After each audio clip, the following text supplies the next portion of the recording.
I wasn't expecting to pick Prisma Illya back up, but after I mentioned in my Heaven's Feel Part 3 post that I dropped Prisma Illya after 2 seasons, a commenter by the name of Kneecap encouraged me to pick it back up, saying that it got good in Season 4. Now that still doesn't mean I was willing to sit through a perhaps boring Season 3 just to get to the good parts of Season 4, but it turns out I already had.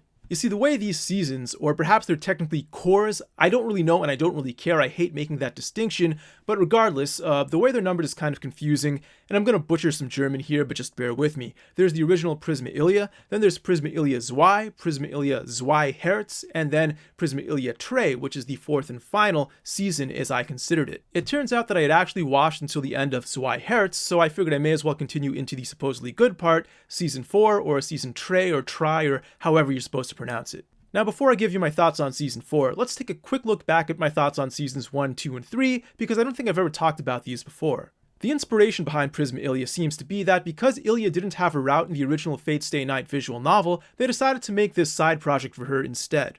Season 1 takes us to this alternate universe in which Illya's just living a normal life until she becomes a magical girl. It's a fun reimagination of the Fate Stay Night universe, and it never takes itself too seriously. It's not a masterpiece by any means, but it's a single plus perfectly good watch over 10 episodes. Season 2 kept things interesting by bringing in Kuro, who's basically Illya's darker-skinned lesbian twin. Once again, this season was nothing special, but it was still a perfectly fun watch over 10 episodes. Now Season 3 is where it really started to feel like they were running out of ideas. You had a whole bunch of filler episodes where everyone goes to the beach, the amusement park, the summer festival, Illya's friend becomes a Fujoshi. I mean, this is stuff you can find in any other anime, except this time it's with Fate Stay Night characters, and it's not even limited to that. I mean, a lot of these episodes revolve around girls in Illya's friend group who you'll only find in this anime. So at the end of Season 3, I decided to drop this anime with no intention of picking it back up.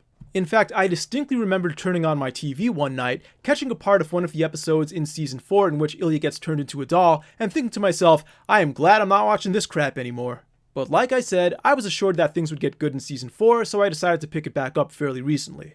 Right off the bat, everyone gets transported into a parallel world. So far, so good. But then they introduce a whole bunch of new characters, and that's not what I want at this point. It's already Season 4, I want to see things get resolved, so either resolve things with the characters that already exist, or at the very least, just introduce characters who might be from other parts of the Fate universe, but in this anime for the first time. I don't want to have to go through the whole process of more character development and learning the backstories of new characters. Let's just get things done. The beginning to middle of this anime also suffer from Illya being really weak. Either she's lost her powers altogether, or when she has her powers, they're really ineffective, and so the action gets pretty boring. It's only in the last 3 to 4 episodes that the season actually gets good and everything pays off. Because of that, I have to rate the season as a whole at single tilde, mediocre. But it does end on a high note, so I am kind of interested in what happens next, and if I can easily access the movie, I'm pretty sure I'll watch it.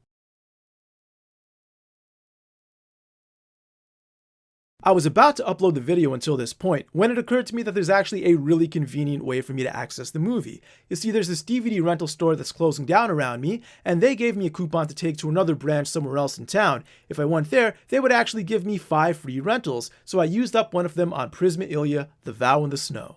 Some would describe this as a flashback movie, but to be more precise, it's told in medias res, which basically means that they start in the middle, then they flash back to the true beginning, which is this movie, and then after this they'll finally jump forward to the end.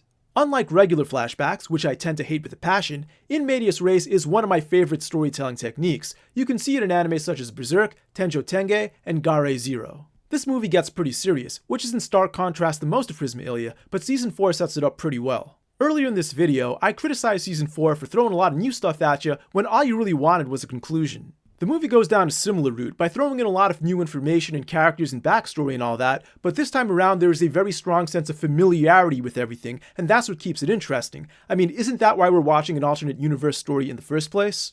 That's at least what I was looking for from Prisma Illya, just a reimagining of the Fate universe we already know. This movie revolves around Emiyashiro, his backstory, and what happened when he got caught up in the Holy Grail War. Overall, it's a very good movie, certainly much better than I expected, and it's keeping me interested in the story of Prisma Illya. Now, did we really need 4 seasons and a whole bunch of filler to get here? I would say absolutely not, but at least where we are right now, I'm still very interested in what's going to happen next. A new movie has been announced, and I doubt I'm going to watch it in theaters, but if I do get another free DVD rental coupon, you're going to be getting another review.